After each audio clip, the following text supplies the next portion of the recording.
Hi Aries, this is me, Shani B. Thank you for coming into your Archangel guided messages. So what we pulled, and I didn't get a chance to do your reading, the Archangel reading yesterday like I thought, so I'm doing it tonight. And yesterday, when I did do the reading initially, it was a couple of different cards that came out, but it's still kind of giving me the same energy of what's going on. And so this is for Aries, Sun, Moon, Rising, and Venus, or all Aries, whatever. If it's Aries is in your chart anywhere, I believe the Archangel guidance messages is not discriminating against what house, which planet placement it is. And let's go. So the first card we have is Nurture, Archangel Gabriel. As you nurture a child, you nurture your own inner child. Both activities are important for you right now. So the first card that came out that clarified it for me to have a little bit more understanding of why the archangels had these cards come out was the Six of Staffs. Six of Staffs is victory, and Six of Staffs is he's moving towards victory. He's moving towards like as if he it was like he fought a battle and he's kind of he won, like he won this battle that he was facing, or that he went through, or he's going towards a battle, one or the other. So again, we're nurturing. They want you to nurture a child, and while you're nurturing, the same way you would nurture a child is saying that you need to nurture yourself this way, right? So if it is probably saying, if you are doing something and you're moving towards something and you're doing something or working on something, because the next card was the Eight of Coins, and the other card that came out with it is the Hierophant, which is he's a priest. It's like his contracts. It's in some tarot books, it says that he's God whispers to him, and to give messages to him.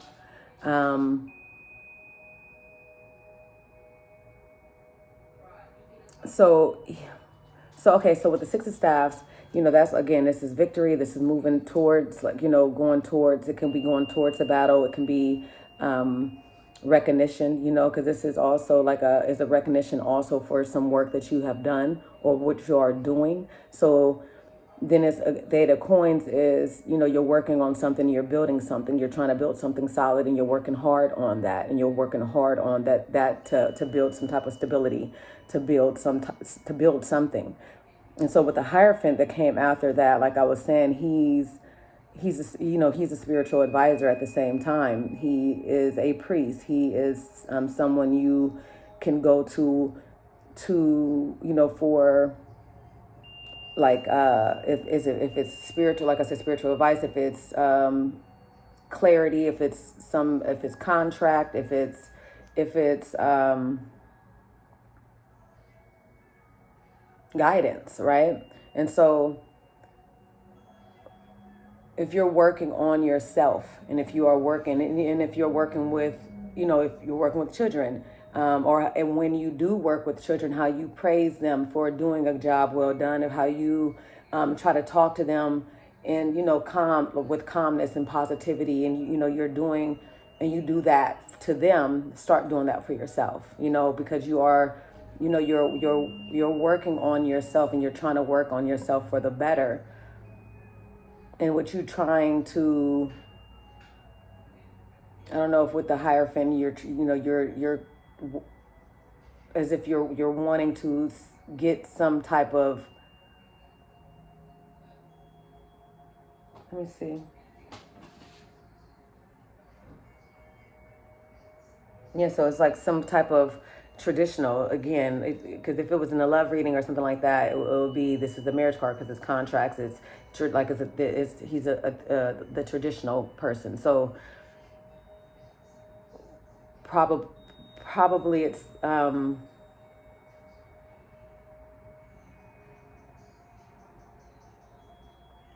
you're trying to build some type of tradition, some type of traditional ways of doing things, and I'm trying to get into a habit of working on and keep continuously doing that as well.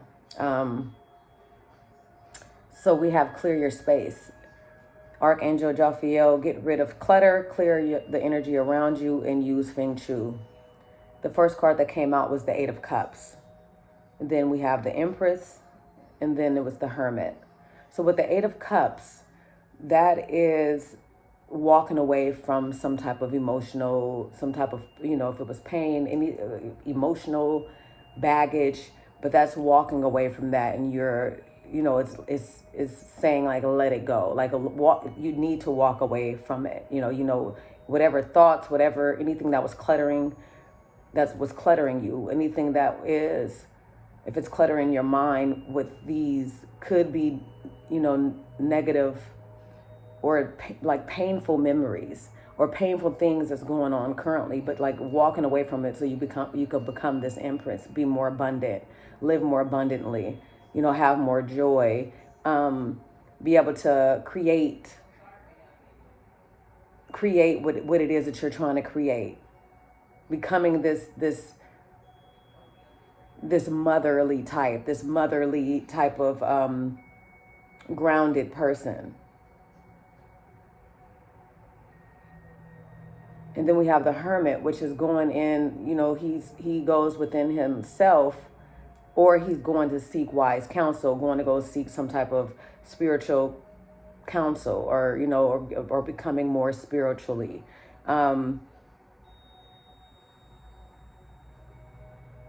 So clearing your space and to get rid of clutter, clear the energy around you, and use Feng Shui. Whatever Feng Shui, I don't know. I need to Google it and see how to actually pronounce it and what it is for real. But once you let go of all these this baggage, once all of these emotions that's not helping you or working for you and that's not doing you any good, you're gonna become this Empress. You're gonna be able to have more of a creative space, creative mind.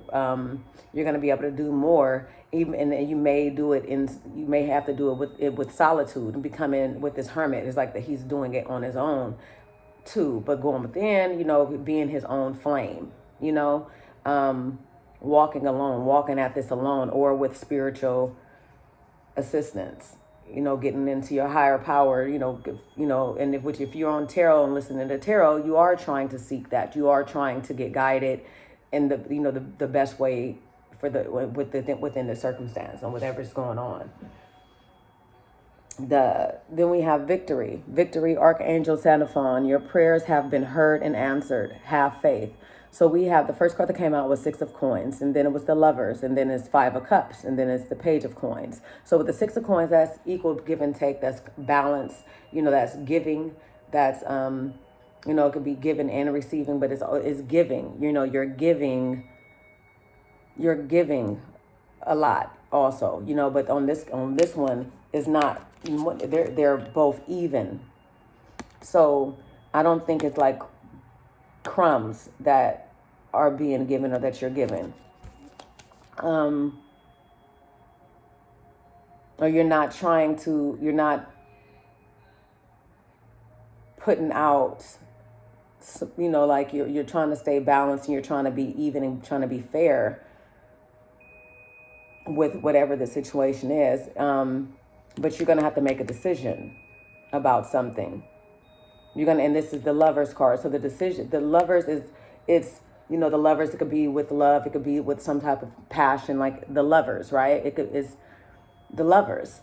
And so this can be what you're being fair, and you're trying to do the right thing with being fair and being equal with it, right? Balancing things out with this equal give and take, and this balance that you're having. But you need to make some decision about something. And then with the Five of Cups, that's the shoulda, woulda, coulda. That is you are staying stuck in some past situation, or stuck with some memories that you're not able to move forward because of those memories, because of those those things that may have happened. And so your prayers, and that goes with like the manifestation. Like I talk about this a lot, and I even, with friends, with, on the channel. But when we're talking about manifestations, when you are thinking negatively and you're thinking and you're like thinking negative thoughts and you're having negative thoughts, and you while you're doing your manifestations, if you constantly keep thinking about the bad things, those things that happened in the past, the things that, that you wish you could change, or things that have hurt you, or something that happened. And if you keep on thinking about that while you're trying to manifest, and while you're having in that energy of manifesting for the good, those manifestations that you've had, that you keep, the thoughts that you keep putting in your head, those, of the bad things, of those, of the things that you don't want to happen, because you could, and this is why you keep thinking about it, that's going to start, that's getting called out to the universe. That's the law of attraction too. Like that's actually going to start manifesting if you keep on doing that. It's like you can't keep saying, I don't have, and I don't got it, I don't got it. When you want it and you're saying, I want it, I want this. Like, I want this to happen for me. I want this to come to me. And I'm praying constantly to receive this. I want this blessing. But if you keep thinking about these bad and negative thoughts, that's what's going to actually take over, because you're thinking more about that than the good. You know what I mean? So you have to let go and drop those shoulda, woulda, couldas, and those regrets, or the pain that happened, and realize that you can actually pick up and use those cups of this newness, and drop those ones. And you see how he's praying. So if you need to pray, and if you need to write down all the bad things on a full moon that you don't want, that you want to release, and burn it, just go and say it, recite it with the moon, and then burn it and say, I release this. I'm done with this. I don't want to think about this anymore. I don't want this to control my life. Burn it and let go and let God. Give it to God, and know that you're going to be okay. Know that he heard your prayers. He heard what you are saying. He's hearing and listening to you. But if